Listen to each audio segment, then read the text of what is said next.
ശബരിമല സ്വർണ്ണ കവർച്ചാ കേസിൽ അന്വേഷണം വിപുലമാക്കാതെ ഒതുക്കി തീർക്കാൻ നീക്കമെന്ന ആരോപണം. അന്വേഷണം നിലവിലെ പ്രതികളിൽ മാത്രം ഒതുക്കാനാണ് സർക്കാരിന്റെ നീക്കം. 2025 പാളികൾ കടത്തിയതിലോ ദേവസ്വം മുൻ പ്രസിഡന്റ് പത്മകുമാറിന്റെ മകൻ യോഗദണ്ഡും രുദ്രാക്ഷവും സ്വർണം കെട്ടിയതിലോ അന്വേഷണമില്ല. കൂടുതൽ കേസുകൾ രജിസ്റ്റർ ചെയ്യുന്നത് നിയമസഭാ തെരഞ്ഞെടുപ്പിൽ തിരിച്ചടിയാകുമെന്ന ആശങ്കയിൽ കൂടിയാണ് ഈ നീക്കം. ശബരിമല സ്വർണ്ണക്കവർച്ച കേസിൽ അന്വേഷണം ഇഴഞ്ഞു നീങ്ങുന്നുവെന്ന വിമർശനം ശക്തമാണ്.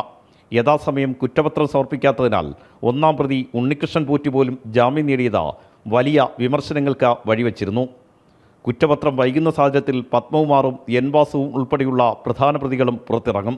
ഈ മാസം അവസാനത്തോടെ പ്രോസിക്യൂഷൻ അനുമതി വാങ്ങി കുറ്റപത്രം സമർപ്പിക്കാനാണ് സർക്കാർ നീക്കം.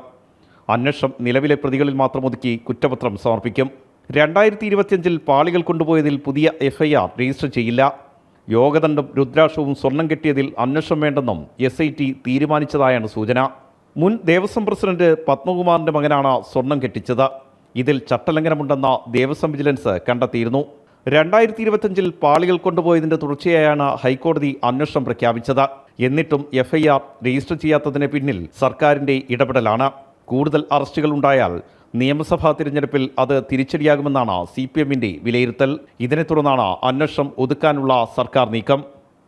ആർ രാജീവ്, ജനം, തിരുവനന്തപുരം.